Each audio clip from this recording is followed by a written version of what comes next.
ಬಯಸಿದಂತಹ ಸಮಯ ತಮ್ಮ ಜೋರಾದ ಚಪ್ಪಾಳೆಯ ಮೂಲಕ ಅವರನ್ನು ಅಭಿನಂದಿಸೋಣ.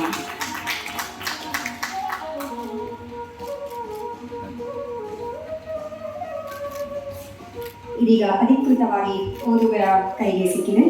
ಈ One second.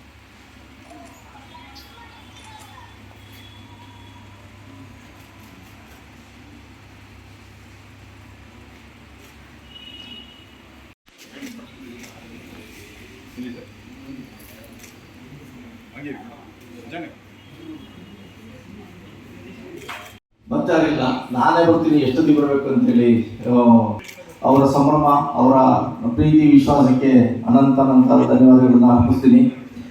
ನಮ್ಮ ಭೂಮಿವಂತುವೆ ನಿಮ್ಮ ಪುಸ್ತಕ ಬಿಡುಗಡೆ ಆದಾಗ ನಾನೇ ಫಸ್ಟ್ ಪರ್ಚೇಸ್ ಮಾಡಬೇಕು ಆ ಪುಸ್ತಕನ ಅಂತೇಳಿ ಹೇಳಿ ಅಭಿಮಾನ ತೋರಿಸ್ತೀನಿ. ಭಾವನಾತ್ಮಕವಾಗಿ ತಮ್ಮ ಅನುಭವ ಅನಿಸಿಕೆಗಳನ್ನು ಹಂಚಿಕೊಂಡಂತಹ ಕೃತಿಗಳು ಅಮ್ಮ ಅಂದರೆ ಪ್ರೀತಿ, ಸ್ಫೂರ್ತಿದಾಯಕ ಅಂತ ಹೇಳಿ. ನನ್ಸಿರಿ ಅನ್ನುವ ಕಾದಂಬರಿ ಕೂಡ ಅವರಿಗೆ ಸಮರ್ಪಣೆಯಾಗಿದೆ. ಕಷ್ಟದಿಂದ ಮೇಲೆದ್ದು ಬರಲು ಪ್ರೇರಣಾದಾಯಕ ಮಾತನಾಡಿದ, ಕೈ ಹಿಡಿದು ದಾರಿ ತೋರಿದ, ಸ್ವಾಭಿಮಾನಿ ಬದುಕು ಕಲಿಸಿಕೊಟ್ಟ ಅಮ್ಮನಿಗೆ ನನ್ಸಿರಿ ಸಮರ್ಪಣೆ ಅಂತ. ವೇದಿಕೆ ಮೇಲಿರುವಂಥ ಶಿವಾನಂದ ತಗಳವರು ಮತ್ತು ಮದನ್ ಗೌಡ್ರೆ ಬಹಳ ಸೊಗಸಾಗಿ ಕಾದಂಬರಿಯನ್ನು ಕಟ್ಟಿಕೊಟ್ಟಂಥ ವಿದ್ಯಾಲಕ್ಷ್ಮಿ ಕುಲಕರ್ಕಿ ಅವರು ಮತ್ತು ಕಾದಂಬರಿಕಾರರಾದ ಪ್ರಕಾಶ್ ಜಿ ಅವರೇ, ನನಗೆ ಎರಡು ಫೀಲಿಂಗ್. ಒಂದು ಹಾಸನದಲ್ಲಿ ಇದ್ದಂಗೆ ಅನ್ನಿಸ್ತಿದೆ, ಒಂದು ಬಹಳ ವೀಕ, ಅದರ ಮಧ್ಯೆ ನಾನೊಬ್ಬ ದಾಕ, ದಕ್ಷಿಣ ಕನ್ನಡ. ಹೀಗಾಗಿ ಪತ್ರಕರ್ತರ ಕೃತಿಗಳನ್ನು ಬಿಡುಗಡೆ ಮಾಡೋದು ಯಾವಾಗಲೂ ಭಾಳ ಸಂತೋಷದ ಕೆಲಸ ನನಗೆ. ಆಮೇಲೆ ಸರಿಯಾದ ಸಂಪಾದಕರು ಸಿಕ್ಕರೆ ಪತ್ರಕರ್ತರು ಇನ್ನಷ್ಟು ಬರಿಬೋದು ಅಂತ. ಅಂದರೆ ಒಂದು ಕಾಲದಲ್ಲಿ ಪತ್ರಕರ್ತರಿಗೆ ಬರೆದು ಪ್ರಕಟಣೆ ಮಾಡಲಿಕ್ಕೆ ಕೆಲವು ಪತ್ರಿಕಾ ಸಂಸ್ಥೆಗಳು ಅವಕಾಶ ಕೊಡ್ತಾ ಇರಲಿಲ್ಲ. ಅವ್ರು ಬಂದರೂ ರಿಟೈರ್ ಆಗೋರೆ ಕಾಯಬೇಕಿತ್ತು ಪ್ರಿಂಟ್ ಮಾಡೋದಕ್ಕೆ. ಬಟ್ ಇವತ್ತು ಆ ಸ್ಥಿತಿ ಇಲ್ಲ. ಸುದರ್ಶನ್ ಚನ್ನಂಗೇಳಿ ಅವರು ತಮ್ಮ ಜಿಲ್ಲಾ ವರದಿಗಾರನ ಕಾದಂಬರಿಯ ಬಿಡುಗಡೆಗೆ ತಾವೇ ಬಂದು ಅವರ ಬೆಂತಟ್ಟಿದ್ದಾರೆ. ನಿಮಗೆ ಅಭಿನಂದನೆಗಳು, ಥ್ಯಾಂಕ್ಸ್. ಈ ಥರದ ಒಂದು ಬೆಂತಟ್ಟುವಿಕೆ ಅಗತ್ಯ ಅನಿಸುತ್ತೆ. ಎರಡನೇದು, ನಾನು ಸಾಹಿತಿಗಳಲ್ಲಿ ಒಗ್ಗಟ್ಟಿಲ್ಲ ಅಂದ್ಕೊಂಡಿದ್ದೆ. ಪತ್ರಕರ್ತರಲ್ಲೂ ಸ್ವಲ್ಪ ಕಡಿಮೆ. ಯಾಕಂದರೆ 20 ವರ್ಷ ಪತ್ರಿಕೋದ್ಯಮದಲ್ಲಿದ್ದ ಗೆಳೆಯರ ಪುಸ್ತಕ ಬಿಡುಗಡೆಗೆ ಇಲ್ಲಿ ಕಿಕ್ಕಿದ್ದು ತುಂಬಬೇಕಿತ್ತು, ಅದು ಬರಬೇಕಿತ್ತು. ಸ್ವಲ್ಪ ಕಡಿಮೆ ಇದೆ. ಆದರೆ ಕೊಂಡು ಓದುವವರ ಸಂಖ್ಯೆ ಜಾಸ್ತಿ ಆಗ್ಬೋದು ಅಂತ ಅನಿಸುತ್ತೆ. ಇನ್ನೊಂದು ಏನಂದರೆ, ಪ್ರಕಾಶ್ ಏನು ಮಾಡಬೇಕಂದ್ರೆ, ನೀವು ನಿರಂತರವಾಗಿ ಸಾಹಿತಿಗಳ ಜೊತೆ ಸ್ವಲ್ಪ ಸಂಪರ್ಕ ಇಟ್ಕೋಬೇಕು ಅಂತ ಅನ್ಸುತ್ತೆ. ಈ ಕಾದಂಬರಿಯನ್ನು ಕಳಿಸ್ಕೊಡೋದು, ಅದು ಅವ್ರ ಕಾದಂಬರಿ ಬರೆದಾಗ ಓದಿ ಪ್ರತಿಕ್ರಿಯೆಗಳನ್ನು ಹೇಳೋದು. ನಾವಿದು ಬಹಳ ಕಡಿಮೆ ಮಾಡ್ತಾ ಇರ್ತೀವಿ. ಯಾರಾದರೂ ಒಂದು ಕಾದಂಬರಿ ಕತೆ ಬರೆದ್ರೆ ಅವರಿಗೆ ಫೋನ್ ಮಾಡಿ ಅವರ ಕೃತಿಯನ್ನು ಓದಿ 4 ಮಾತು ಹೇಳೋದು ಕೂಡ ಆ ಥರದ ಒಂದು ಸಂವಹನ ಬೇಕಾಗುತ್ತೆ. ಅದು ನಿಮ್ಮ ಕೃತಿಯ ಲೇಖಕರಾಗಿ ನಿಮ್ಮ ಬೆಳವಣಿಗೆಗೆ ಭಾಳ ಸಹಾಯ ಮಾಡುತ್ತೆ. ನಾವು ಕಳೆದ ಕೆಲವು ವರ್ಷಗಳಿಂದ ನೋಡಿದರೆ, ಕೆಲವಲ್ಲ 30-35 ವರ್ಷಗಳಿಂದ ನೋಡ್ತಾ ಬಂದರೆ, ಕನ್ನಡ ಸಾಹಿತ್ಯ ಜಗತ್ತಲ್ಲಿ ಇಬ್ಬರು ಪ್ರಮುಖವಾಗಿ ಬರೀತಾ ಇರ್ತಾರೆ. ಒಂದು ಮೇಷ್ಟ್ರುಗಳು, ಇನ್ನೊಂದು ಪತ್ರಕರ್ತರು. ನಾನು ನೋಡಿದಂಥ ಹಲವಾರು ಪ್ರಸಿದ್ಧ ಪತ್ರಕರ್ತರು, ಲೆಟ್ ಬಿ ಖುಷ್ವಂತ್ ಸಿಂಗ್ ಅಥವಾ ನಮ್ಮ GS ಸದಾಶಿವ, ಪಯ್ಯನ್ಕೆ, BV ವೈಕುಂಠರಾಜು, ಲಂಕೇಶ್, ಹೀಗೆ ಹಲವಾರು ಪತ್ರಕರ್ತರಾಗಿದ್ದರು. ಆಮೇಲೆ ಈಗ ಬಹುಶಃ ಎಲ್ಲ ಪತ್ರಿಕೆಗಳಲ್ಲೂ ಒಂದು 5-6 ಮಂದಿ ಲೇಖಕರಿದ್ದಾರೆ. ಅವರು ಕಥೆ, ಕಾದಂಬರಿ, ಕವಿತೆಗಳನ್ನು ಬರೆದು ಪ್ರಕಟ ಮಾಡಿದ್ದಾರೆ. ಬೇರೆ ಬೇರೆ ಸಾಹಿತ್ಯ ಸಮ್ಮೇಳನಗಳಲ್ಲಿ ಭಾಗವಹಿಸ್ತಾರೆ. ಅದರಲ್ಲೂ ಮ್ಯಾಗಝೀನ್ ವಿಭಾಗದಲ್ಲಿ ಇರುವವರು ಒಂದು ಪುಸ್ತಕ ಬರೀಲೇಬೇಕು ಅಂತ ಒಂದು ಕಟ್ಟುಪಾಡು ಇದ್ದಂಗಿದೆ. ಹೀಗಾಗಿ ಎಲ್ಲ ಮ್ಯಾಗಝೀನ್ ವಿಭಾಗದಲ್ಲೂ ಲೇಖಕರೇ ತಿಳ್ಕೊಂಡಿದ್ದಾರೆ. ಆದರೆ ವಿದ್ಯಾಲಕ್ಷ್ಮಿ ಹೇಳಿದಾಗೆ ಭಿನ್ನ ಅನುಭವ ಲೋಕದ ಕೃತಿಗಳು ಬರಬೇಕೆಂದರೆ ರಿಪೋರ್ಟಿಂಗ್ನಲ್ಲಿ ಇರುವವರು ಕೂಡ ಬರೀಬೇಕು. ಅವರಿಗೆ ರಾಜಕೀಯದ ಕಾದಂಬರಿಗಳನ್ನು ಬರೆಯೋದು ಭಾಳ ಈಸಿ. ಅಂದರೆ ಬಹಳ ಅನುಭವ ಇರ್ತಾರೆ. ನಮ್ಮ IM ವಿಟ್ಲಮೂರ್ತಿ ಬರೆದಂಥ ಪುಸ್ತಕಗಳನ್ನು, RT ವಿಟ್ಲಮೂರ್ತಿ ಬರೆದಂಥ ಪುಸ್ತಕಗಳನ್ನು ಬರೆಯೋದು, ಇದೆಲ್ಲ ಒಂದು ಹೊಸ ಜಗತ್ತು ಬರುತ್ತೆ. ಅವರ ಓಡಾಟಗಳು, ಅವರಿಗೆ ನಗರಗಳು ಚೆನ್ನಾಗಿ ಗೊತ್ತಿರ್ತದೆ. ನಾನು ಬೆಂಗಳೂರು ಬಗ್ಗೆ ಕಾದಂಬರಿ ಬರೆಯುವಾಗ ನನಗೆ ಭಾಳ ದೊಡ್ಡ ಸಮಸ್ಯೆ ಆಗಿದ್ದೇನೆಂದರೆ, ನಾನು ಮತ್ತೆ ಸುತ್ತಬೇಕಾಗಿದೆ ಬೆಂಗಳೂರು. ಅಥವಾ ಒಂದು ಕ್ರೈಮ್ ಕಾದಂಬರಿ ಬರೆಯಬೇಕಿದ್ರೆ ನಾನು ಮತ್ತೆ ಪೊಲೀಸ್ ಜೊತೆ ಒಡನಾಡಬೇಕು. ಮತ್ತು ಒಬ್ಬ ಕ್ರೈಮ್ ರಿಪೋರ್ಟರ್ ಭಾಳ ಸುಲಭವಾಗಿ ಬರೆದ್ಬಿಡ್ಬೋದು. ಮೂರನೇದಾಗಿ, ಪತ್ರಕರ್ತರಿಗೆ ಇರುವಷ್ಟು ಭಾಷೆಯ ಜೊತೆಗಿನ ಸಂವಹನ ಮತ್ತು ಯಾರಿಗೂ ಇರಲ್ಲ. ಅವರು ದಿನ ದಿನ ಬದಲಾಗ್ತಿರೋ ಭಾಷೆಯನ್ನು ನೋಡ್ತಿರ್ತಾರೆ. ಆಮೇಲೆ ಎಷ್ಟು ಒಳ್ಳೆಯ ಮತ್ತು ಎಷ್ಟು ನುರಿಗೊಂಡ ಭಾಷೆಯಿಂದ ತಾವು ಓದುಗರನ್ನು ಮುಟ್ಟಬೇಕನ್ನೋದು ಗೊತ್ತಿರುತ್ತೆ. ಹಳೆಯ ಪದಗಳನ್ನು ಬಳಸಿರೋ ಓದುಗರು ರಿಜೆಕ್ಟ್ ಮಾಡ್ತಾರೆ ಅನ್ನೋದು ಗೊತ್ತಿರುತ್ತೆ. ಹೀಗಾಗಿ ಪ್ರತಿದಿನ ಕೂಡ ಅವರ ಭಾಷೆ ಒಂಥರ ರಿಫ್ರೆಶ್ ಆಗ್ತಾ ಇರುತ್ತೆ. ಹೀಗಾಗಿ ಇಂದಿನ ಕಾಲಕ್ಕೆ ಕಾದಂಬರಿಗಳನ್ನು ಬರೆಯುವುದು ಪತ್ರಕರ್ತರಿಗೆ ಬಹಳ ಸುಲಭ ಮತ್ತು ಅವ್ರ ಭಾಷೆಯ ಜೊತೆ ಒಡನಾಟ ಇರೋದರಿಂದ ಅವರು ಬಹಳ ಪ್ರಖರವಾದ ಕಾದಂಬರಿ ಬರೀಬೋದು ಅಂತ ಅನಿಸುತ್ತೆ. ನನಗೆ ಒಂದು ಉದಾಹರಣೆ ಕೊಡೋದಾದ್ರೆ, ದೀಪಾ ಬಾಸ್ತಿಯವರ ಅನುವಾದ ಓದಿದಾಗ she was journalist, Indian express ಕೆಲಸ ಮಾಡ್ತಿದ್ರು. ಅವರ ಅನುವಾದ ಓದಿದಾಗ ಏನಿಸ್ತಂದರೆ, ಆ ಪತ್ರಕರ್ತೆ ಆಗಿದ್ದಕ್ಕೆ ಅಷ್ಟು ಸೊಗಸಾಗಿ ಅನುವಾದ ಮಾಡಲಿಕ್ಕೆ ಆಗ್ತದೆ. ಆಕೆ ಬಳಸಿರುವಂಥ ಪದಗಳು, ಆಮೇಲೆ ಆ ಪದಗಳ ಮೂಲಕ ಅಂದರೆ ಕನ್ನಡದ ಕಾದಂಬರಿ ಅವರು 30 ವರ್ಷಗಳ ಹಿಂದೆ ಬರೆದಂಥ ಸಣ್ಣ ಕಥೆಗಳು, ಅದನ್ನು ಬರೆಯುವಾಗ ಏನು ಪದಗಳನ್ನು ಬಳಸಿದ್ರೋ ಅದನ್ನು ಇವತ್ತಿನ ಕಾಲಕ್ಕೆ ವೈವಿಧ್ಯತೆಯನ್ನು ನಾವು ಜೀವನದಲ್ಲಿ ಹೇಗೆ ಅಳವಡಿಸ್ಕೊಂಡಿದ್ದೀವೋ ಅಂಥ ವೈವಿಧ್ಯತೆ ಸಂಬಂಧದಲ್ಲೂ ಸಾಧ್ಯವಾದಾಗ ಇವತ್ತು ಮುರಿದು ಬೀಳುತ್ತಿರುವಂಥ ಮದುವೆಗಳು ಇನ್ನೊಂದಷ್ಟು ಕಾಲ ಉಳಿಬೋದು ಅಂತ ಅನಿಸುತ್ತೆ. ಜಿಡ್ಡು ಕೃಷ್ಣಮೂರ್ತಿ ಒಂದು ಭಾಳ ಸೊಗಸಾದ ಮಾತು ಹೇಳ್ತಾರೆ, ಪ್ರೀತಿ ನದಿಯಂತೆ ಅಂತ. ಅಂದರೆ ಆ ಪ್ರೀತಿ ಅಂತ ಹೇಳೋದು ಪ್ರವಹಿಸುತ್ತಲೇ ಇರುತ್ತೆ, ಅದು ಇರುತ್ತೆ. ಅದಕ್ಕೆ ಸಂಬಂಧಗಳ ಕಟ್ಟುಪಾಡುಗಳನ್ನು ಹಾಕಿದಾಗ ಅದು ನಿಂತ ನೀರಾಗಿ ಕೊಳೆಯಲಿಕ್ಕೆ ಶುರುವಾಗುತ್ತೆ ಅಂತ. ಆ ರೀತಿ ನಿಂತ ನೀರಾಗದೆ ಉಳಿಯುವುದಕ್ಕೆ ನಮ್ಮಲ್ಲಿ ಇರುವಂಥ ಉಪಾಯಗಳೇನೆಂದರೆ ಏನಿಲ್ಲ, ಅಂದರೆ ಸಂಗಾತಿಗೆ ಮೋಸ ಮಾಡೋದು ಅಥವಾ ಅವ್ರ ಎದುರೇ ತಾವು ನಮಗೆ ಬೇಕಾದನ್ನು ಮಾಡೋದಲ್ಲ. ಅಂಥದ್ದು ಸ್ಪೇಸನ್ನು ನಮಗೆ ಕೊಟ್ಟಿರೋದು ಯಾವುದಂದರೆ ಕಾವ್ಯ ಮತ್ತು ಸಾಹಿತ್ಯ, ಕಾವ್ಯ, ನಾಟಕ, ಸಾಹಿತ್ಯ, ಕಲೆ. ಇದರ ಮೂಲಕ ನಾವು ನಮಗೆ ಬೇಕಾದ ಸ್ಪೇಸನ್ನು ಕಂಡುಕೊಳ್ಳಲಿಕ್ಕೆ ಬಹಳ ಒಳ್ಳೆಯ ಅವಕಾಶ ಇದೆ ಅಂತಂದರೆ ನೋಡಿ, ಎಷ್ಟೋ ಮಂದಿ ಮನೆಗೆ ಬಂದ ತಕ್ಷಣ ಮೌನವಾಗಿ ಬಿಡ್ತಾರೆ. ಹೊರಗಡೆ ಗೆಳೆಯರ ಜೊತೆ ಇದ್ದಾಗ ಸಿಕ್ಕಾಪಟ್ಟೆ ಮಾತಾಡ್ತಾರೆ. ಮನೆಯಲ್ಲಿ ಕಂಪ್ಲೇಂಟ್ ಇರೋದು, ನೀವು ಫ್ರೆಂಡ್ಸ್ ಹತ್ರ ಇದ್ದಾಗ ಸಿಕ್ಕಾಪಟ್ಟೆ ಮಾತಾಡ್ತೀರಿ, ಮನೆಗೆ ಬಂದರೆ ಮಾತಾಡೋಲ್ಲ. ಸೊ ಈ ಒಂದು ಜಗತ್ತು ಹೆಂಗಿದೆ ಅಂದರೆ, ನಮಗೆ ಬೇಕಾದ ಮಾತುಗಳನ್ನು ಆಡುವಂಥ ಒಂದು ಜಾಗ ಎಲ್ಲಿದೆ ಅಂತ ನಾವು ಹುಡ್ಕೋಬೇಕು ಅಂತೇಳಿ. ಅದನ್ನು ಮಾಸ್ತಿ ಹೇಳ್ತಾರೆ, ಕಾಕನ ಕೋಟೆ ಅಂತ ಒಂದು ಜಾಗ ಇದೆ. ಆ ಕಾಕನ ಕೋಟೆಯಲ್ಲಿ ಆ ಕಾಕ ಅಂತ ಹೇಳುವವನು ಅಲ್ಲಿದ್ದರೆ ಮಾತ್ರ ಅವನು ಸಂತೋಷವಾಗಿರ್ತಾನೆ. ಅವನಿಗೆ ಮಹಾರಾಜ ಬಂದು ತನ್ನ ರಾಜ್ಯಕ್ಕೆ ಬಂದು ಕರೆದಾಗ ಅವನು ಸಂತೋಷವಾಗಿರಲ್ಲ ಸಹಜವಾಗಿ. ಈ ರೀತಿಯ ಒಂದು ಪ್ರತಿಯೊಂದು ಮನಸ್ಸಿನ ಕಾಕನ ಕೋಟೆ ಎಲ್ಲಿದೆ ಅಂತ ಹುಡ್ಕೊಂಡು ನಾವು ಇವತ್ತು ಹೊರಟ್ರೆ, ಅದು ನಾವು ನೋಡುವಂಥ ಅತ್ಯುತ್ತಮವಾದ ಸಿನಿಮಾಗಳಲ್ಲಿ, ಅತ್ಯುತ್ತಮವಾದ ಕಾದಂಬರಿಗಳಲ್ಲಿ, ನಾವು ಓದುವಂಥ ಬಹಳ ಗಾಢವಾದ ಕವಿತೆಗಳಲ್ಲಿ ಸಿಗ್ತಾ ಹೋಗುತ್ತೆ. ಅಂಥ ಕವಿತೆಯ ಸೃಷ್ಟಿಯನ್ನು ಈ ಅಕ್ಷರದ ಜೊತೆ ನಿರಂತರ ಸಂಪರ್ಕದಲ್ಲಿರುವಂಥ ಮೇಷ್ಟ್ರುಗಳು ಮಾಡ್ತಾಯಿದ್ರು. ಇವತ್ತು ಪತ್ರಕರ್ತರು ಮಾಡ್ತಿದ್ದಾರೆ. ಪತ್ರಕರ್ತರಿಗೆ ನಾನು ಮೊದಲಿಂದಲೂ ಪತ್ರಕರ್ತರ ಸ್ನೇಹಿತರಿಗೆ ಹೇಳೋದೇನೆಂದರೆ, ಪತ್ರಿಕೋದ್ಯಮವನ್ನು ಒಂದು ವೃತ್ತಿಯಂತೆ ನೋಡಬೇಕು, ಅದು ಪ್ರವೃತ್ತಿ ಅಲ್ಲ. ಅದಕ್ಕೆ ಒಂದು ಮುಗಿಯಿತು, ಅದು ಒಂದಿನ ಮುಗಿದ ಮೇಲೆ ಏನಾಗುತ್ತೆ ಅಂದರೆ ನಮ್ಮ ಬಾಳು ಬಹಳ ಬರಡಾಗೋಗುತ್ತೆ. ಈ ಹೇಗೆ ಒಂದು ಪೊಲೀಸ್ ಕಾನ್ಸ್ಟೇಬಲ್ ರಿಟೈರ್ ಆದರೆ ಜನ ಹೇಗೆ ನೋಡ್ತಾರೋ ನಮ್ಮನ್ನು ಹಾಗೆ ನೋಡ್ತಾರೆ. ಇವತ್ತು ನಮಗೆ ಬಹಳ ಗೌರವಗಳಿಲ್ಲ. ಹೀಗಾಗಿ ನಮ್ಮೊಳಗೊಬ್ಬ ಮನುಷ್ಯ ಇದ್ದಾನೆ, ನಮ್ಮೊಳಗೊಬ್ಬ ಸಹೃದಯನಿದ್ದಾನೆ ಅಂತೇಳಿ ತೋರಿಸ್ಕೊಳ್ಳೋದಕ್ಕೆ ನಾವು ಸಾಹಿತ್ಯದ ಸಂಪರ್ಕವನ್ನು ಇಟ್ಕೋಬೇಕು. ನನ್ನೇ ಇದೆ ಜೋಗಿ ಅಂತ, ನಿಜವಾಗೂ ಅವ್ರ ಸಾಹಿತ್ಯದ ಜೋಗಿ ಇದ್ದಂಗೆ. ಯಾವ ವಿಷಯಗಳ ಬಗ್ಗೆ ಎಲ್ಲಿ ಎಷ್ಟು ಹೊತ್ತು ಬೇಕಾದರೂ ಈಜಾಡಿ ಲೀಲಾಜಾಲವಾಗಿ ಆರಾಮಾಗಿ ಇದ್ದು ಬರಬಲ್ಲಂಥ ಒಂದು ತಾಕತ್ತಿರುವಂಥ ಒಬ್ಬ ಪತ್ರಕರ್ತ ಅಂದರೆ ಜೋಗಿ. ಇವತ್ತಿಗೂ ಆ ಥರದ ವಿಭಿನ್ನ ಆಸಕ್ತಿಗಳನ್ನು ಒಟ್ಟಿಗೆ ಮೇಳೈಸಿರುವಂಥ ಒಬ್ಬ ಪತ್ರಕರ್ತ ಇದ್ದಾರೆ ಅಂದರೆ ಅದು ಜೋಗಿ. ಆ ಕಾರಣಕ್ಕಾಗಿ ನಮಗೆ ಅವರ ಮೇಲೆ ವಿಶೇಷವಾದ ಪ್ರೀತಿ ಮತ್ತು ಅಭಿಮಾನ.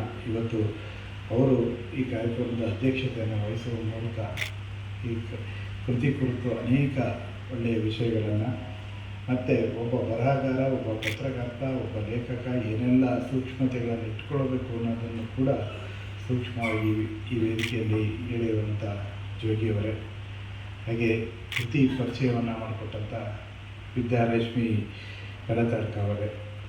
ಅವರು ವಿಜಯ ಕರ್ನಾಟಕದ ಅಂಕಣವನ್ನು ಒಂದು ಸಲ ಓದಿದರೆ ಮತ್ತೆ ನೀವು ಪ್ರತಿ ವಾರ ಅವರ ಅಂಕಣವನ್ನು ಮತ್ತೆ ಮತ್ತೆ ಓದಬೇಕು. ಅಷ್ಟರ ಮಟ್ಟಿಗೆ ಆ ಸೆಳೆತವನ್ನು ಇಟ್ಕೊಂಡು ನಿರಂತರ ಹೊಸ ಹೊಸ ವಿಚಾರಗಳ ಬಗ್ಗೆ, ದಾಖಲಾಟಗಳ ಬಗ್ಗೆ ತಮ್ಮ ಬರವಣಿಗೆಯನ್ನು ನಿರಂತರವಾಗಿ ಮಾಡ್ಕೊಂಡು ಬರ್ತಾ ಇರುವಂಥ ವಿದ್ಯಾರಶ್ಮಿಯವರು ನಿಜಕ್ಕೂ ಕೂಡ ಉದಯೋನ್ಮುಖವಾಗಿ ಅವರು ಭಾಳ ಒಳ್ಳೆಯ ಸಾಹಿತಿ ಆಗುವಂಥ ಜೊತೆಗೆ ಅನೇಕ ಇವತ್ತಿನ ಕಾಲಘಟ್ಟದ ಸಂದರ್ಭಗಳನ್ನು ಒಂದು ಮೇಲ್ಮಟ್ಟದಲ್ಲಿ ನಿಂತು ಗ್ರಹಿಸಿ ಅದನ್ನು ದಾಖಲು ಮಾಡುವಂಥ ಒಂದು ವಿಭಿನ್ನ ಸಾಮರ್ಥ್ಯ ಇರುವಂಥರು ವಿದ್ಯಾರಶ್ಮಿ ಅವರು. ಬಹುಶಃ ನಾವು ಅವರು 2ನೇ ಬಾರಿ ಈ ವೇದಿಕೆಯಲ್ಲಿ ಭಾಗವಹಿಸ್ತಾ ಇದ್ದೀವಿ. ಸೇಡಮ್ಮ ಒಂದ್ಸಲಿ ಭೇಟಿ ಒಂದೇ ವೇದಿಕೆಯಲ್ಲಿದ್ವಿ. ಅವರು ಕೃತಿ ಬಗ್ಗೆ ತುಂಬ ವಿಸ್ಮೃತವಾಗಿ ಮಾತನಾಡಿದ್ದಾರೆ. ಹಾಗೆ ಮತ್ತೊಬ್ಬರು ನಮ್ಮ ಈ ಕಾರ್ಯಕ್ರಮದಲ್ಲಿ ಭಾಗಿಯಾಗಿರುವಂಥ ಎಚ್ ಬಿ ಮದನಗೌಡರು ಅವರು ಕೂಡ ಮೂಲತಃ ಮನಸ್ಸು ಮಾಡಲ್ಲ. ಅವರು ತಿರುಗಾಟ ಜಾಸ್ತಿ. ಆದರೆ ಬರವಣಿಗೆಗೆ ಕುಳಿತರೆ ನಿಜಕ್ಕೂ ಕೂಡ ತುಂಬ ಚೆನ್ನಾಗಿ ಸೊಗಸಾದ ಬರವಣಿಗೆನ ಮಾಡಲಿಕ್ಕೆ ಅವರಿಗೆ ಸಾಧ್ಯ ಇದೆ. ಮಾಡಿ ಕೂಡ ತೋರಿಸಿದ್ದಾರೆ. ಅಂಕಣ ಕೂಡ ಅಷ್ಟೇ ಚೆಂದ ಬರೀತಾ ಇದ್ದರು. ಆದರೆ ಅವ್ರಿಗೇನಂದರೆ ಜಂಜಾಟಗಳೊಳಗಡೆ ಮುಳುಗಿ ಬರವಣಿಗೆ ಮಾಡ್ತಾಯಿಲ್ಲ. ದಯಮಾಡಿ ಅದನ್ನು ಮಾಡಿ ಅಂತೇಳಿ ಈ ಸಭೆಯ ಮೂಲಕ ಅವರಿಗೆ ನನ್ನ ವಿನಂತಿಯನ್ನು ತಿಳಿಸ್ತಾರೆ. ಯಾಕೆಂದರೆ ತುಂಬ ದೇಶಗಳಲ್ಲಿ ಸುತ್ತಾಡುವಂಥವ್ರು, ಅನೇಕ ಸಾಹಿತ್ಯ ಪ್ರಕಾರಗಳಲ್ಲಿ ಅವರಿಗೆ ಎಲ್ಲರ ಒಡನಾಟಗಳಿದ್ದಾವೆ. ಒಬ್ಬ ಅತ್ಯುತ್ತಮ ಸಂಘಟಕರಾಗಿ ಅವರು ಗುರುತಿಸ್ಕೊಂಡಿರುವಂಥವ್ರು. ಅವರು ಕೂಡ ಮುಂದೆ ಬಹುಶಃ ನಾನು ಮತ್ತೆ ಭೇಟಿಯಾಗೋದಾದರೆ ಮದನಗೌಡರ ಕೃತಿಯಲ್ಲಿ ಬಿಡುಗಡೆ ಸಮಾರಂಭದಲ್ಲಿ ಜೋಗಿ ಅವರು ನಾವೆಲ್ಲ ಭೇಟಿಯಾಗೋಣ ಅಂತೇಳಿ ಅನಿಸುತ್ತೆ. ಅದನ್ನು ಆಗು ಮಾಡಿಕೊಡ್ಲಿ ಅಂತೇಳಿ ನನ್ನ ವಿನಂತಿ. ಹಾಗೆ ಇವತ್ತು ಈ ಕೃತಿಗೆ ಸಂಬಂಧಪಟ್ಟ ಹಾಗೆ ನಮ್ಮ ಪ್ರಕಾಶ್ ಅವರು ಪತ್ರಕರ್ತರಾಗಿ ಅಷ್ಟೇ ಎಲ್ಲರಿಗೆ ಗೊತ್ತು. ಬಹುಶಃ ಪ್ರಕಾಶ್ ಅವರ ಏಳು ಬೀಳು ಎಲ್ಲದರ ಜೊತೆ ನಾವಿದ್ದೇವೆ. ಅನೇಕ ಸ್ನೇಹಿತರುಗಳು ನಾವಿಲ್ಲಿದ್ದೇವೆ. ಇಲ್ಲಿ ಇರುವಂಥ ನಮ್ಮ ರಾತ್ರಿ ಮಾತನಾಡುವಾಗ ಅದನ್ನೇ ವಿಷಯಗಳನ್ನು ಪ್ರಸ್ತಾಪ ಮಾಡ್ತಾಯಿದ್ವಿ. ನಮ್ಮ ಉದಯ ಟಿ ವಿ ಮಂಜು ಇರ್ಬೋದು, ಅತೀಕ್ ಇರ್ಬೋದು, ಕೆಂಚೇಗೌಡರು ಇರ್ಬೋದು, ಉದಯರವಿ ಇರ್ಬೋದು, ರವಿ ನಾಕ್ಲುಗಳು, ಉದಯ್ ಕುಮಾರ್, ಹರೀಶ್ ಹರೀಶ್ ಬಂದಿದ್ದಾರೆ. ಹೀಗೆ ಎಲ್ಲರ ಒಂದು ದೊಡ್ಡ ಪಡೆನೇ ಇದೆ.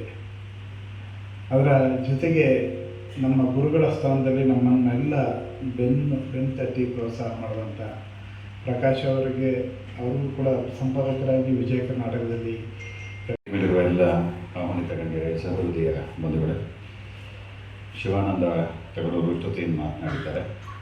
ಎಲ್ಲ ಒಡನಾಟ ನಮ್ಮದೇ ಬಳಗ ಪ್ರಕಾಶ್. ಹಾಗಾಗಿ ನಾನು ಹೆಚ್ಚು ವಿಚಾರಗಳನ್ನು ಪ್ರಸ್ತಾಪ ಮಾಡಲು ಅಪ್ರಸ್ತುತವಾಗಿ ನಾನು ಭಾವಿಸ್ತೇನೆ. ಇಷ್ಟೊತ್ತು ಅನೇಕ ವಿಚಾರಗಳನ್ನು ಇಲ್ಲಿ ಎಲ್ಲರೂ ಹೇಳಿದ್ದಾರೆ, ಕೃತಿಯ ಕುರಿತೇ ಮಾತನಾಡಿದ್ದಾರೆ. ಹಾಗಾಗಿ ಕೃತಿಯ ಕುರಿತಾಗಿ ಹೇಳುವಂಥ ವಿಚಾರಗಳು ಏನಿಲ್ಲ ಅಂತ ನಾನು ಭಾವಿಸ್ಕೊಂಡು, ನಮ್ಮ ಜಿಲ್ಲೆಯ ಒಬ್ಬ ಪತ್ರಕರ್ತ, ಬೆಂಗಳೂರು ನಗರದಲ್ಲಿ ಇವತ್ತು ಇಬ್ಬರು ಪತ್ರಕರ್ತರು, ಇದರಲ್ಲಿ ಕೃತಿಕಾರರು ಪತ್ರಕರ್ತನೇ, ಪಬ್ಲಿಷರ್ ಕೂಡ ಪತ್ರಕರ್ತ ಚಲಂ ಅವರು ಕೂಡ ಒಬ್ಬ ಪತ್ರಿಕೆ ಸಂಪಾದಕರಾಗಿ ಪತ್ರಿಕಾ ಕ್ಷೇತ್ರದಲ್ಲಿ ಕೆಲಸ ಮಾಡ್ತಿದ್ರು. ಮತ್ತು ಸಾಹಿತ್ಯ ಕ್ಷೇತ್ರದಲ್ಲಿ ಕೂಡ ಚಲಂ ಅವರ ಒಂದು ದೊಡ್ಡ ಕೊಡುಗೆ ಇದೆ. ಅವರ ತಂದೆಯವರು ಕೂಡ ಸಾಹಿತ್ಯ ಕ್ಷೇತ್ರದಲ್ಲಿ ಬಹುದೊಡ್ಡ ಕೊಡುಗೆಗಳನ್ನು ಕೊಟ್ಟಿದ್ದಾರೆ. ಹಾಗಾಗಿ ಆರ್ಡಳ್ಳಿ ಪಬ್ಲಿಕೇಶನ್ನ ಈ ಅದರ ಅಡಿಯಲ್ಲಿ ಬಂದಂತಹ ನನ್ಸಿರಿ ಏನಿದೆ ಕಾದಂಬರಿ, ಅವರ ಮೊದಲ ಚೊಚ್ಚಲ ಕೃತಿ ಏನಿದೆ, ಅತ್ಯಂತ ಯಶಸ್ವಿಯಾಗಿ ಈ ಸಾಹಿತ್ಯ ಕ್ಷೇತ್ರಕ್ಕೆ ಪಾದಾರ್ಪಣೆ ಮಾಡಲಿ ಅಂತ ನಾನು ಆಶಿಸ್ತೇನೆ. ಮುಂದೆಯೂ ಕೂಡ ಬರವಣಿಗೆಯನ್ನು ಮುಂದುವರಿಸ್ಕೊಂಡು ಹೋಗಲಿ ಅಂತ ನಾನು ಅವರಿಗೆ ಶುಭವನ್ನು ಕೋರ್ತೇನೆ. 2000 ಇಸವಿಯಲ್ಲಿ ನಾನು ಒಂದು ಕವನ ಸಂಕಲನವನ್ನು ಪ್ರಕಟಿಸಿದ್ದೆ. ಜರಗನಹಳ್ಳಿ ಪ್ರಕಾಶನ ಅದನ್ನು ಪ್ರಕಟಿಸಿತ್ತು. ಜರಗನಹಳ್ಳಿ ಶಿವಶಂಕರ್, ಲೋಹಿತಾಶ್ವ ಅವರು, ದುಂಡಿದ ರಾಜು ಅವರು ಮತ್ತು ಬಿ ಆರ್ ಲಕ್ಷ್ಮಣರಾಯರು ಅವರ ಕೃತಿಯನ್ನು ಬಿಡುಗಡೆ ಮಾಡಿದರು. ಅದಾದ ನಂತರ ಸಣ್ಣ ಕಥೆಗಳ ಒಂದು ಕಥಾ ಸಂಕಲನವನ್ನು ನಾನು ಪ್ರಕಟಿಸಿದ್ದೆ. ಅನಂತರ ಸಾಹಿತ್ಯ ಕ್ಷೇತ್ರದಲ್ಲೇ ಉಂಟಾದಂತಹ ಒಂದು ಸ್ಥಳೀಯವಾದಂತಹ ಜಟಾಪಟಿಯಲ್ಲಿ ಕ್ಷೇತ್ರದಿಂದಲೇ ನಾನು ದೂರ ಇರಬೇಕು ಅಂತ ಹೊರಗಡೆದಂಥವನು ಮತ್ತೆ ಬರವಣಿಗೆಯಲ್ಲಿ ತೋರಿಸ್ಕೊಳ್ಳಿಕ್ಕೆ ನಾನು ಹೋಗಿಲ್ಲ. ಅದರ ಬದಲಾಗಿ ದೇಶವನ್ನು ಸುತ್ತುವಂಥ ಕೆಲಸವನ್ನು ಮಾಡ್ತಾ ಇದ್ದೇನೆ. ಕೋಶ ಓದಲಿಕ್ಕೆ ಸಾಧ್ಯ ಆಗದೆ ದೇಶವನ್ನು ಸುತ್ತೋಣ ಅಂತ ಸುತ್ತಾ ಇದ್ದೇನೆ. ಅತಿ ಹೆಚ್ಚು ಪ್ರವಾಸಗಳಲ್ಲೇ ಇರಲಿಕ್ಕೆ ನಾನು ಇಚ್ಛೆಯನ್ನು ಪಡ್ತೇನೆ. ಅದೊಂದು ರೀತಿ ಒಂದು ಸಂತಸವನ್ನು, ಖುಷಿಯನ್ನು ನನ್ನ ಜೀವನದಲ್ಲಿ ಕೊಟ್ಟಿದೆ ಅಂತ ನಾನು ಭಾವಿಸ್ಕೊಳ್ತೇನೆ. ಪ್ರಕಾಶ್ ಅವರ ಈ ಕೃತಿ ಬಿಡುಗಡೆ ಸಮಾರಂಭದಲ್ಲಿ ಅನೇಕ ಗಣ್ಯರು ಭಾಗವಹಿಸಿ ಅವರಿಗೆ ಶುಭವನ್ನು ಕೋರಿದ್ದಾರೆ. ನನ್ನದು ಕೂಡ ಒಂದು ಶುಭಾಶಯಗಳನ್ನು ಹೇಳ್ತಾ, ಶಿವಾನಂದ ತಗಡೂರು ಅವರು ಏನು ಹೇಳಿದ್ದಾರೆ, ಅದರ ಒಡನಾಟ ತಗಡೂರು ಮತ್ತು ನಮಗೆ ಎಲ್ಲರಿಗೂ ಕೂಡ ಪ್ರಕಾಶ್ ಅವರ ಜೊತೆ ಒಡನಾಟ ಏನಿದೆ ಇದನ್ನೆಲ್ಲವನ್ನು ಕೂಡ ಶಿವಾನಂದ ಅವರು ಹೇಳಿದ್ದಾರೆ ಅಂತ ಹೇಳ್ತಾ ನಿಮ್ಮೆಲ್ಲರಿಗೂ ನನ್ನ ನಮಸ್ಕಾರ ತಿಳಿಸ್ತೇನೆ. ಶುಭವಾಗಲಿ.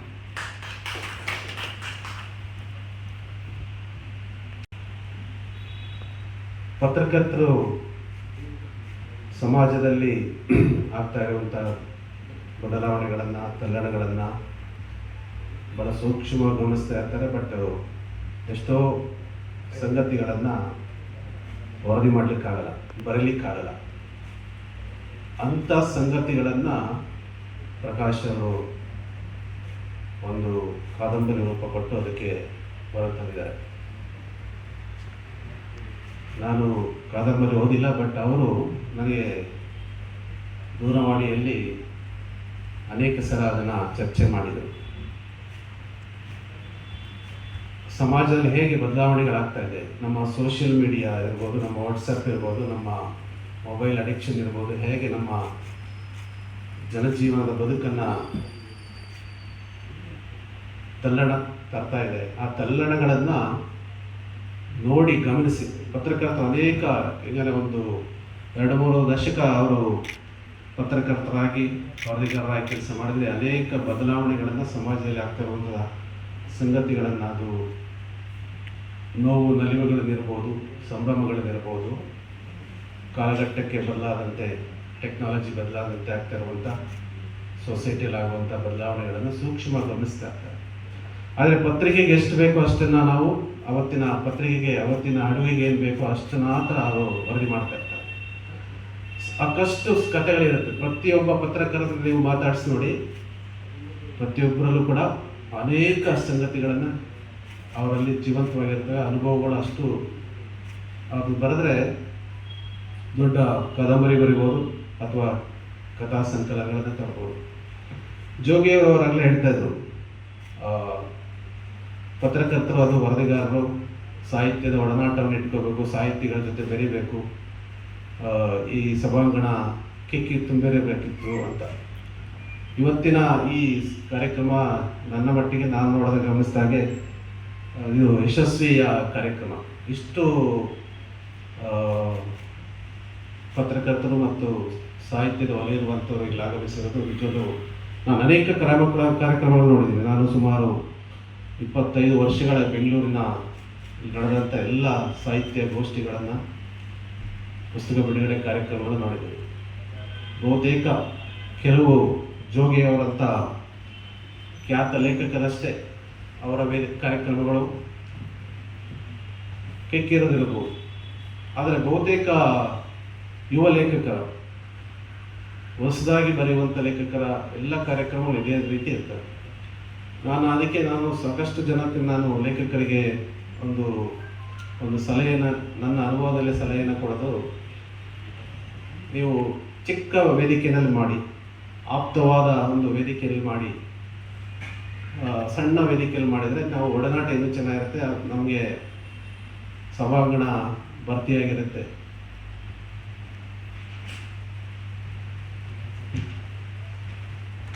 ಅನ್ನುವ ಒಂದು ಸಲಹೆಯನ್ನು ನಾವು ಸಾಕಷ್ಟು ಬಾರಿ ಚರ್ಚೆಗಳನ್ನು ಮಾಡ್ತಾ ಇರ್ತೀವಿ. ಇವತ್ತಿನ ಕಾರ್ಯಕ್ರಮ ನಿಜವೂ ಕೂಡ ಬಹಳ ಯಶಸ್ವಿಯಾಗಿದೆ.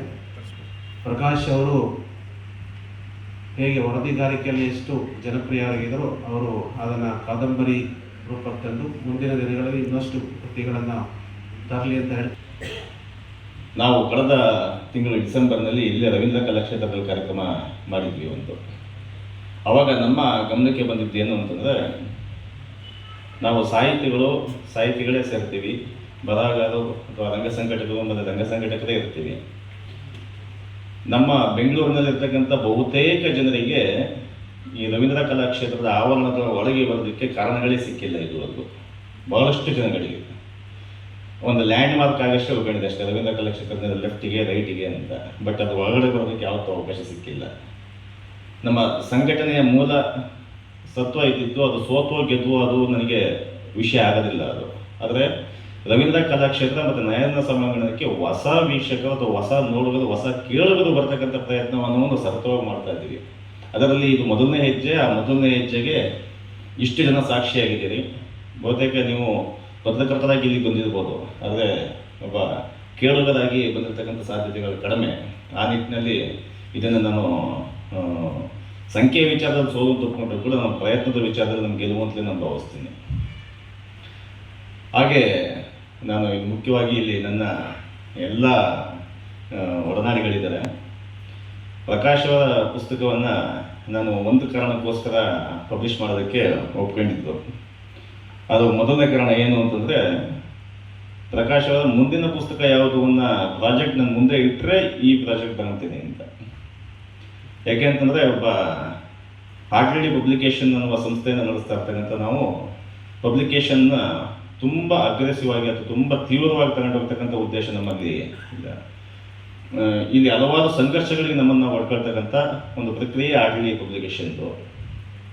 ನೀವು ನಂಬಿದ ಬಹುತೇಕ 30 ಪುಸ್ತಕಗಳನ್ನು ಪ್ರಕಟ ಮಾಡಿದ್ದೀವಿ. ಅದರಲ್ಲಿ ಒಂದು 22-23 ಪುಸ್ತಕಗಳು 30 ಅಷ್ಟು ಜೊತೆಗೂ ಕೂಡ ಎಲ್ಲ ಚರ್ಚಲ ಕೃತಿಗಳು, ಮೊದಲನೇ ಪುಸ್ತಕಗಳು ಅವ್ರದ್ದು.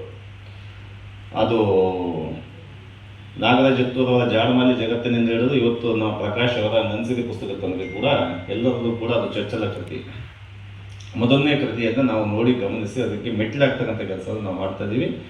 ಅದಕ್ಕೆ ಆ ಖುಷಿ ನಮಗಿದೆ. ಆಮೇಲೆ ಮತ್ತೆ ಪ್ರಕಾಶ್ ಅವರ ಆಸಕ್ತಿ ಮತ್ತು ಅವರ ಪ್ರತಿದಿನದ ಒಡನಾಟ ನಮಗೆ ಇದೆ. ಪ್ರತಿ ದಿವಸ ವಿಜಯ ಕರ್ನಾಟಕದಲ್ಲಿ ಒಂದು ಜನರು ಓದುವಂತಹ, ಜನರಿಗೆ ಬೇಕಾದಂತಹ ಮತ್ತು ಸರ್ಕಾರಕ್ಕೂ ಕೂಡ ಬೇಕಾದಂತಹ, ಅಧಿಕಾರಿಗಳಿಗೂ ಬೇಕಾದಂತಹ ಪ್ರತಿನಿತ್ಯ ವರದಿಗಳನ್ನು ಪ್ರಕಟಿಸುವುದರಲ್ಲೇ ಒಂದು ಕಥನಗಾರಿಕೆ ಇತ್ತಲ್ಲಿ. ಆ ಕಥನಗಾರಿಕೆಯ ಪ್ರಮುಖ ಭಾಗವಾಗಿ ನಾವು ಇದನ್ನು ಮುಂದಕ್ಕೆ ತಗೊಂಡೋಗ್ತಕ್ಕಂಥ ಕೆಲಸದ ಒಂದು ಭಾಗವಾಗಿ ನಾವು ನಿಲ್ಲೋದು ಕೂಡ ಬಹಳ ಮುಖ್ಯ ಆಗಿತ್ತು. ಸೊ ಹಾಗಾಗಿ ಒಂದು ಆರ್ಟಿಡಿ ಪಬ್ಲಿಕೇಶನ್ಗೆ ನಮ್ಮ ಈ ಪ್ರಕಾಶ್ ಎಂಬ ಗೆಳೆಯನ ಪುಸ್ತಕವನ್ನು ಪ್ರಕಟಿಸೋದಕ್ಕೆ ಭಾಳ ಖುಷಿ ಇದೆ, ಹೆಮ್ಮೆ ಇದೆ. ನಮಗೆ ಈಗಾಗಲೇ ನಾವು ಒಂದು 20-25 ವರ್ಷದಿಂದ ಸಾಹಿತ್ಯದ ಪ್ರಕಾಶನದ ಕ್ಷೇತ್ರದಲ್ಲಿರೋ ಅನುಭವದ ಆಧಾರದ ಮೇಲೆ ಹೇಳ್ತಿದ್ದೀನಿ. ನನ್ಸಿರಿ ಪುಸ್ತಕ ಈಗಾಗಲೇ ಸಾಕಷ್ಟು ಸದ್ದು ಮಾಡಿದೆ. ಕಾದಂಬರಿ ಬರಿತೇನೆ ಅಂತ ಒಂದು ಕಾದಂಬರಿಯೊಂದಿಗೆ ಬಂದಿದ್ದಾರೆ. ಹಾಗಾಗಿ ಇದು ಬಹಳ ನಮಗೆಲ್ಲರಿಗೂ, ಪತ್ರಿಕೋದ್ಯಮದಲ್ಲಿರುವಂಥವ್ರಿಗೆಲ್ಲರಿಗೂ ಕೂಡ ಬಹಳ ಮುಖ್ಯವಾದ ಸಂಗತಿ ಅಂತ ಅಂದ್ಕೊಂಡೆ. ಹಾಗಾಗಿ ಅವ್ರು ಕೇಳಿದ ತಕ್ಷಣ ನಾನು ಒಪ್ಪಿದೆ. ಮತ್ತು ಅವರಿಗೆ ಬೆಂಬಲಿಸುವುದು ಅಂದರೆ ನನ್ನನ್ನು ನಾನು ಬೆಂಬಲಿಸುವುದು ಮತ್ತು ನನಗೆ ನಾನು ಎಚ್ಚರಿಸುವುದು ಕೂಡ ಅಂತ ನನಗೆ ಅನ್ನಿಸ್ತು. ಬಹುಶಃ ಪತ್ರಿಕೋದ್ಯಮದ ಕೆಲಸ ಅಂದರೆ ಎಲ್ಲ ಮುಗಿಸಿ ಕೊನೆಗೆ ನಮ್ಮ ವೈಯಕ್ತಿಕ ಕೆಲಸಗಳಿಗೆ ಆದ್ಯತೆ ಕೊಡುವಂಥ ಅವರು ಹಲವರಿದ್ದೇವೆ. ಇಂಥವರಿಗೆ ಇದು ಕೂಡ ಒಂದು ಎಚ್ಚರಿಕೆ ಗಂಟೆ. ಹಾಗೆ ನಿಮ್ಮ ಸೃಜನಶೀಲ ಬರವಣಿಗೆಯನ್ನು ಬರೆಯದಿದ್ದರೆ ಅದು ನಿಮಗೆ ನಷ್ಟ ಅನ್ನೋದನ್ನು ಹೇಳುವಂಥ ಒಂದು ಸಂದರ್ಭ ಕೂಡ ಇಲ್ಲಿ ಸೃಷ್ಟಿ ಮಾಡಿದ್ದಾರೆ ಪ್ರಕಾಶ್ ಅವರು ಈ ಮೂಲಕ. ಪ್ರಕಾಶ್ ಅವರ ಈ ಕಾದಂಬರಿ ನನ್ಸಿರಿ ಅಂದರೆ ನನ್ನ ಸಿರಿ ಅಂತ ಈ ಕಾದಂಬರಿ ಒಳ ಹೊಕ್ಕಾಗ ಗೊತ್ತಾಗ್ತದೆ. ಕಾದಂಬರಿ ಹೆಚ್ಚೇನು ಸಂಕೀರ್ಣವಾದದ್ದು ಅಂತ ನಾನು ಹೇಳಲ್ಲ. 3 ಪಾತ್ರಗಳಿವೆ ಇದರಲ್ಲಿ. ಬೆಳಕು ಅನ್ನೋ ಒಂದು ಪಾತ್ರ, ಅವನು ನಾಯಕ, ಸಿರಿ ಅನ್ನೋ ನಾಯಕಿ, ಹಾಗೆ ನಮ್ರತ ಅಂತ ಇನ್ನೊಂದು ಪಾತ್ರ ಬರ್ತದೆ. 3 ಪಾತ್ರಗಳು, ಮತ್ತೊಂದು ಮಗುವಿನ ಪಾತ್ರ ಒಮ್ಮೆ ಬರುತ್ತೆ ಅಷ್ಟೇ. ಈ ಕಥೆ ವಿಶೇಷವಾಗಿ ನಡೆಯುವಂಥದ್ದು ಮೊಬೈಲ್ ಸಂಭಾಷಣೆಯಲ್ಲೇ ಕಥೆ ಬೆಳೀತಾ ಹೋಗ್ತದೆ. ಇವತ್ತಿನ ಸಂದರ್ಭದಲ್ಲಿ ಇದನ್ನು ನಾವು ಗಮನಿಸಬೇಕು. ಸಿನಿಮಾಗಳಲ್ಲೆಲ್ಲ 70ರ ದಶಕದ ಕಥೆ ಹೇಳ್ತಾ ಇದ್ದೇವೆ, 80ರ ದಶಕದ ಕಥೆ ಹೇಳ್ತಾ ಇದ್ದೇವೆ ಅಂತ ಚಿತ್ರರಂಗದವರು ಹಿಂದಕ್ಕೆ ಹೋಗ್ತಿದ್ದಾರೆ. ಯಾಕೆಂದರೆ ಅವರಿಗೊಂದು ಸವಾಲು ಎದುರಾಗಿದೆ. ಇವತ್ತಿನ ತಂತ್ರಜ್ಞಾನ ಯುಗದಲ್ಲಿ ವಾಟ್ಸಪ್ ಇದೆ, ಎಲ್ಲ ನಮ್ಮ ಕೈಯಲ್ಲಿ ಏನು ಅಂತರ್ಜಾಲ ಇದೆ, ಇದೆಲ್ಲ ಸಂಬಂಧಗಳನ್ನು ತಕ್ಷಣದಲ್ಲಿ ಯಾವುದೋ ದೊಡ್ಡ ಕಥೆ ಆಗುವಂಥದ್ದನ್ನೆಲ್ಲ ವಾಟ್ಸಪ್ ಅನ್ನೋದು ತಕ್ಷಣ 5 ನಿಮಿಷದಲ್ಲಿ ಮುಗಿಸ್ತಾ ಇದೆ. ಹೀಗಾಗಿ ಚಿತ್ರರಂಗದವರಿಗೆ ತೋರಿಸಲಿಕ್ಕೆ ಸವಾಲು, ಅದು ಕಥೆಗಳನ್ನು ಕೊಲ್ತಾ ಇದೆ ಈ ವಾಟ್ಸಪ್ ಅನ್ನುವಂಥ ಇಂಥ ತಂತ್ರಜ್ಞಾನ. ಹೀಗಾಗಿ ಅವರು ಹಿಂದಕ್ಕೆ ಹೋಗ್ತಿದ್ದಾರೆ. ಆದರೆ ಇಲ್ಲಿ ಕಥೆ ನಡೆಯೋದೇ ವಾಟ್ಸಪ್ನಲ್ಲಿ, ಮೊಬೈಲ್ನ ಸಂಭಾಷಣೆಯಲ್ಲಿ. ಇದು ನಮ್ಮ ಈ ಬರವಣಿಗೆ ಈ ಪುಸ್ತಕದ ಕೃತಿ ಬರವಣಿಗೆಯಲ್ಲಿರುವಂಥ ಒಂದು ಸಾಧ್ಯತೆ. ಅದನ್ನು ಪ್ರಕಾಶ್ ಅವರು ಬಹಳ ಚೆನ್ನಾಗಿ ಇಲ್ಲಿ ದುಡಿಸ್ಕೊಂಡಿದ್ದಾರೆ. ಅವನ್ನೆಲ್ಲ ಸ್ಮರಿಸಬೇಕಾಗಿದೆ. ನಮ್ಮ ತಾಯಿ ಹೇಳಿದ್ದಷ್ಟೇ, ವಂಚನೆ ಮಾಡಬೇಡ, ಮೋಸ ಮಾಡಬೇಡ, ಒಂದು ಬದುಕು ಕಟ್ಟಕ್ಕೆ ಬೇಕಾದಷ್ಟು ದಾರಿಗಳಿದೆ ಅಂತೇಳಿ. ಆ ರೀತಿ ನಾನು ಸಹ ಅವರ ಮಾರ್ಗದರ್ಶನದಲ್ಲಿ ಮತ್ತೆ ಅದಕ್ಕೋಸ್ಕರ ನಾನು ಆ ಬುಕ್ಕನ್ನ ನನ್ನ ತಾಯಿಗೆ ಅರ್ಪಣೆ ಅಂತೇಳಿ ಮುಂದೆ ಬರ್ತಿದ್ದೀನಿ. ಅದನ್ನು ಅವ್ರಿಗೆ ಅರ್ಪಣೆ ಮಾಡ್ತೀನಿ. ನಿಮ್ಮೆಲ್ಲರ ಆಶೀರ್ವಾದ ನನಗೆ ಸದಾಕಾಲ ಇರಲಿ ಅಂತೇಳಿ ಬಯಸ್ತೀನಿ. ವಿಶೇಷವಾಗಿ ಇವತ್ತು ನಾನು ನಮ್ಮ KR ಮಂಜುನಾಥ್ ಮಾಜಿ ಅಧ್ಯಕ್ಷರು, ಆಮೇಲೆ ಉದಯ್ ಕುಮಾರ್, ಕೆಂಚೇಗೌಡರು, ಇವರೆಲ್ಲರೂ ಸಹ ನನಗೆ ಒಂದು ವೃತ್ತಿ ಬದುಕಲ್ಲಿ ತುಂಬ ಸಹಾಯ ಮಾಡಿದವರು. ಅವ್ರನ್ನ ನೆನಪಿಸ್ಕೋಬೇಕಾಗಿದ್ದು ನನ್ನ ವೃತ್ತಿ ಧರ್ಮ. ಅವ್ರುಗಳಿಂದ ನಾನು ಸಹ ಸಾಕಷ್ಟು ಕಲಿತನೂ ಇದ್ದೀನಿ. ಈ ಒಂದು ಸಾಹಿತ್ಯ ಕೃತಿನ ನಾನು ಬೆಂಗಳೂರಲ್ಲಂತೂ ಮಾಡ್ತೀನಿ ಅಂತ ಅಂದ್ಕೊಂಡಿರಲಿಲ್ಲ. ಅದಕ್ಕೆ ಮೂಲ ಕಾರಣಕರ್ತರು ಶಿವಾನಂದ ಅಂತ ಹೇಳಿ ಪದೇ ಪದೇ ಯಾಕೆ ಹೇಳ್ತಿದ್ದೀನಿ ಅಂದರೆ, ಒಂದು ಕಾರ್ಯಕ್ರಮದಲ್ಲಿ ನಮ್ಮ ಭಾನುಮಸ್ತಕ್ ಅವರು ಪುಸ್ತಕದ ಕಾರ್ಯಕ್ರಮದಲ್ಲಿ ಆ ಪತ್ರಕರ್ತರ ಸಂಘದಲ್ಲೇ ಒಂದು ಕಾರ್ಯಕ್ರಮ ಆಯಿತು. ನೆಕ್ಸ್ಟು ಪುಸ್ತಕ ಪತ್ರಕರ್ತರು ಪುಸ್ತಕ ಬಿಡುಗಡೆ ಮಾಡ್ತಾರೆ ಅಂದಾಗ ಅವರು ಅದು ಅನೌನ್ಸೇ ಮಾಡಿಬಿಟ್ರು, ನೆಕ್ಸ್ಟು ಪುಸ್ತಕ ನಮ್ಮ ಪ್ರಕಾಶ್ದು ಅಂತೇಳಿ.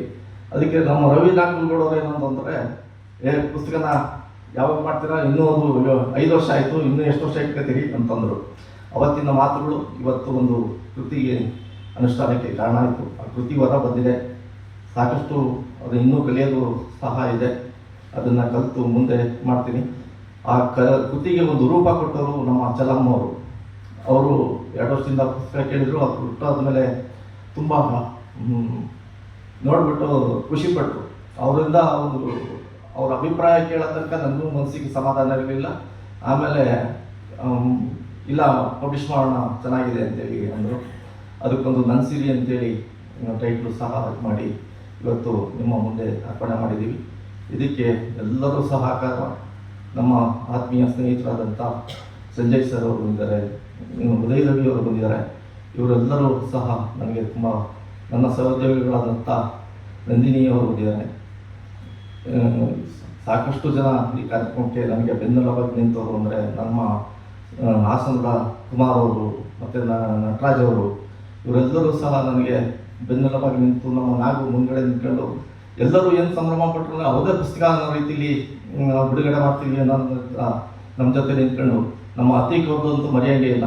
ಬನ್ನಿ ಅಂತೇಳಿ ಒಂದೇ ಮಾತಿಗೆ ಬಂದು ಅವರು ಇನ್ವಿಟೇಷನ್ ಹಂಚಕ್ಕೂ ಸಹ ನನ್ನ ಜೊತೆಯಲ್ಲಿ ಬಂದರು.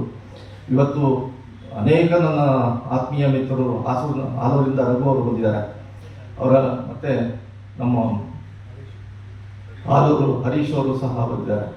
ಇವನ್ನೆಲ್ಲ ಯಾಕೆ ಪ್ರಸ್ತಾಪ ಮಾಡ್ತಾ ಇದ್ದೀನಿ ಅಂತಂದರೆ, ಅವರೆಲ್ಲರೂ ಒಂದು ವಿಶ್ವಾಸ, ನಂಬಿಕೆ, ಎಲ್ಲ ಅವರು ನನ್ನ ಮೇಲೆ ಇಟ್ಟಿರೋಂಥ ವಿಶ್ವಾಸನೇ ಇದಕ್ಕೆ ಕಾರಣ ಅಂತೇಳಿ ಭಾವಿಸ್ತೀನಿ.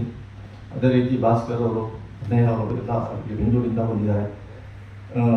ಈ ಕೃತಿ ಬರೆಯೋಕ್ಕೆ ಒಂದು 4 ವರ್ಷ ನಾನೇನು ದೊಡ್ಡ ಕೃತಿ ಕಾದಂಬರಿ ಬರೆದಿದ್ದೀನಿ ಅಂತೇಳಿ ಭಾವಿಸಲ್ಲ. ಒಂದು ಚೊಚ್ಚಲ ಪ್ರಯತ್ನ, ನನ್ನ ಬಿಡುವಿನ ಒತ್ತಡದ ನಡುವೆ ಒಂದು ಚೊಚ್ಚಲ ಪ್ರಯತ್ನ ನಾನು ಮಾಡಿದ್ದೀನಿ. ಇದಕ್ಕೆ ಎಲ್ಲರೂ ಸಹಕಾರ ಮುಖ್ಯ ಕಾರಣ. ನನ್ನ ತಾಯಿ ಮತ್ತು ನನ್ನ ತಂಗಿ ಈ ಕಾರ್ಯಕ್ರಮಕ್ಕೆ ಅವರು ಹಾಜರಾತಿ ನನಗೆ ತುಂಬ ಮುಖ್ಯವಾಗಿತ್ತು. ಅವರು ಬೆಂಗಳೂರಲ್ಲಿ ಇದ್ದರು. ನನ್ನ ಮಕ್ಕಳಿಗೆ ಇವತ್ತು ಪರೀಕ್ಷೆ ಇದ್ದಿದ್ದರಿಂದ ನನ್ನ ಧರ್ಮಪತ್ನಿ ಬರಲಿಕ್ಕಾಗಲಿಲ್ಲ. ಹೀಗಾಗಿ ಒಂದು ಆ ಬೆಂಗಳೂರಲ್ಲಿ ಒಂದು ಚಾಲೆಂಜ್ ಇತ್ತು ನಮಗೆ, ಪುಸ್ತಕ ಬಿಡುಗಡೆ ಮಾಡೋದು ಯಾವ ರೀತಿ ಅಂತೇಳಿ. ಬಟ್ ನಿಮ್ಮೆಲ್ಲ ಬಂದು ನನಗೆ ಸಹಕಾರ ಕೊಟ್ಟಿದ್ದೀರ. ನಿಮ್ಗೆಲ್ಲರಿಗೂ ನಾನು ಮತ್ತೊಮ್ಮೆ ಧನ್ಯವಾದಗಳನ್ನು ಅರ್ಪಿಸ್ತೀನಿ. ಈ ಒಂದು ಕಾದಂಬರಿ ಬಿಡುಗಡೆಗೆ ನಮ್ಮ ಸಂಪಾದಕರು ಸುದರ್ಶನ್ ಚನ್ನಂಗೇಡಿ ಅವರು ಬಂದಿದ್ದು ನನಗೆ ಅತೀವ ಸಂತೋಷ ತಂದಿದೆ. ಅವರು ನಿರಂತರವಾಗಿ ಯಾವುದೇ ಸ್ಟೋರಿ ಇದ್ದರೂ ಆ ಸ್ಟೋರಿ ಮಾಡಿ ಅಂತೇಳಿ ನನಗೆ ಬೆಂತಟ್ಟಿ ಸಹಕಾರ ನೀಡ್ತವರು. ಅದೇ ರೀತಿ ಈ ಒಂದು ನನ್ನ ಚೊಚ್ಚಲ ಕಾದಂಬರಿಗೂ ಸಹ ಅವರು ಬಿಡುಗಡೆ ಮಾಡಿದ್ದು ನನಗೆ ಹೃದಯ ತುಂಬಿ ಬಂದಿದೆ. ಅವರಿಗೆ ನಾನು ಹೃದಯಪೂರ್ವಕವಾದ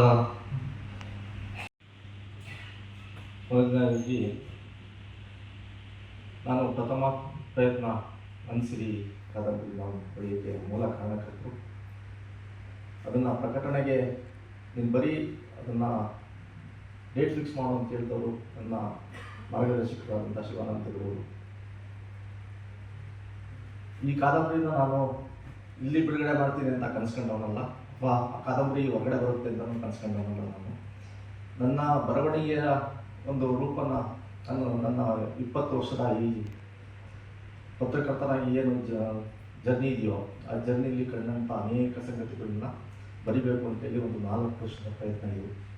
ಈ 4 ವರ್ಷದ ಪ್ರಯತ್ನದಲ್ಲಿ ಅದನ್ನು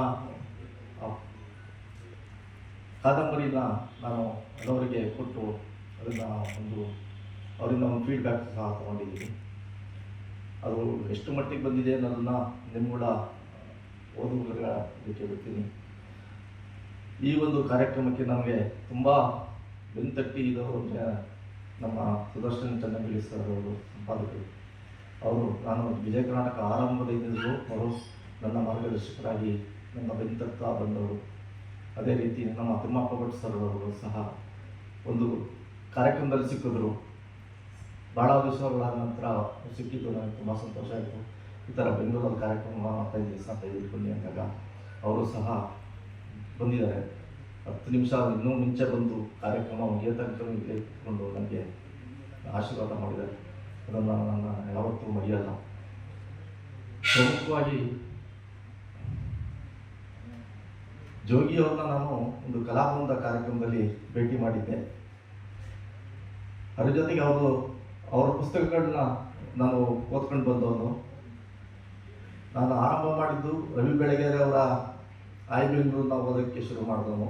ಅದು ಯಾವ ಮಟ್ಟಕ್ಕೆ ಅಂತಂದರೆ, ಬುಧವಾರ ಬಂದಾಗ ಬಸ್ ನಿಲ್ದಾಣಕ್ಕೆ ಅಲ್ಲಿ ಬಸ್ ಸ್ಟ್ಯಾಂಡ್ ಹತ್ರ ಹೋಗಿ ನಿಂತ್ಕೊಂಡು ಆ ಪತ್ರಿಕೆ ತಗೊಂಡು ಓದಿದಂಥ ಅದೊಂದು ಗೀಳ ಅಂಟಿಸ್ಕೊಂಡಿದ್ದು ನನ್ನ ಇಲ್ಲಿ ತನಕ ನಿಲ್ಲಿಸಿದೆ ಅನ್ನೋಕ್ಕೆ ಹೇಳಕ್ಕೆ ಒಂದು ಹೆಮ್ಮೆ ಆಗುತ್ತೆ. ಜೊತೆಗೆ ನಮ್ಮ ಸುದರ್ಶನ್ ಚೆನ್ನಂಗಿಲೆ ಸರ್ ಅವರು ನನಗೆ ಆರಂಭದಲ್ಲಿ ನಾನು ವಿಜಯ ಕರ್ನಾಟಕ ಎಂಟ್ರಿ ಕೊಡೋಕ್ಕೆ ಅವರೇ ಮೂಲ ಕಾರಣಕರ್ತರು. ಹಾಗಾಗಿ ಅವರು ಅವತ್ತಿಂದಲೂ ನಾನು ಏನೇ ಸುದ್ದಿ ಸ್ಟೋರಿ ಮಾಡಿದ್ರು ನನ್ನ ಈ ಹಂತಕ್ಕೆ ತಂದು ನಿಲ್ಲಿಸೋಕ್ಕೆ ಅವರು ಪ್ರಮುಖ ಕಾರಣಕರ್ತರು. ತಿಮ್ಮಪ್ಪ ಭಟ್ರು ಸಹ ಅನೇಕ ಸಂಗತಿಗಳಲ್ಲಿ ನನಗೆ ನೇರವಾಗಿ ಫೋನ್ ಮಾಡಿ ಹಾಸ್ಟೆಲ್ ಈ ಥರ ಸ್ಟೋರಿಗೆ ಮಾಡಿಕೊಡು ಅಂತೇಳಿ ಬೆಂತಂಥವ್ರು. ಆ ಹಿನ್ನೆಲೆಯಲ್ಲಿ ಅವ್ರನ್ನೆಲ್ಲರೂ ಒಂದು ಗ್ರ್ಯಾಂಡ್ ಫಾದರ್ ಆಗಿ ನಾನು ಭಾವಿಸಿದಂಥವ್ರು. ದೊಡ್ಡವರು ಅಂದಾಗ ತುಂಬ ಗೌರವ ಕೊಟ್ಟು ನಾನು ಅವರ ಸಲಹೆ ಮಾರ್ಗದರ್ಶನವನ್ನು ಅನುಸರಿಸ್ಕೊಂಡು ಬಂದಿದ್ದಿಲ್ಲ. ಇವತ್ತೊಂದು ಪುಟ್ಟ ಪ್ರಯತ್ನ ನಾನು ಮಾಡಿದ್ದೀನಿ. ಇದಕ್ಕೆ ನಮ್ಮ ಶಿವಾನಂದ ತಗಡೂರು ಸರ್ ಅವರು, ನಾನು ಅವರು ಜೊತೆಲಿ ಕೆಲಸ ಮಾಡ್ಬೇಕಾದ್ರೆ ಅವರೊಂದು ಮಾತು ಹೇಳ್ತಾಯಿದ್ರು. ಬರವಣಿಗೆ ಅಂದರೆ ಹೇಗಿರ್ಬೇಕು ಅಂತಂದರೆ, ಹೂವು ಪೋಣಿಸ್ತಾರಲ್ಲ ಅಷ್ಟು ನೀಟಾಗಿ ಇರಬೇಕು ಕಣೋ ಅಂತಂದವರು.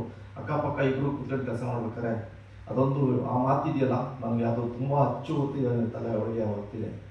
ಹಂಗಾಗಿ ನನ್ನ ಶಕ್ತಿ ಮೀರಿ ನಾನೊಂದು ಕಲಿಯೋಕ್ಕೆ ಇನ್ನೂ ನಾನು ನಿರಂತರ ಕಲಿಕೆಯಲ್ಲೇ ಇದ್ದೀನಿ.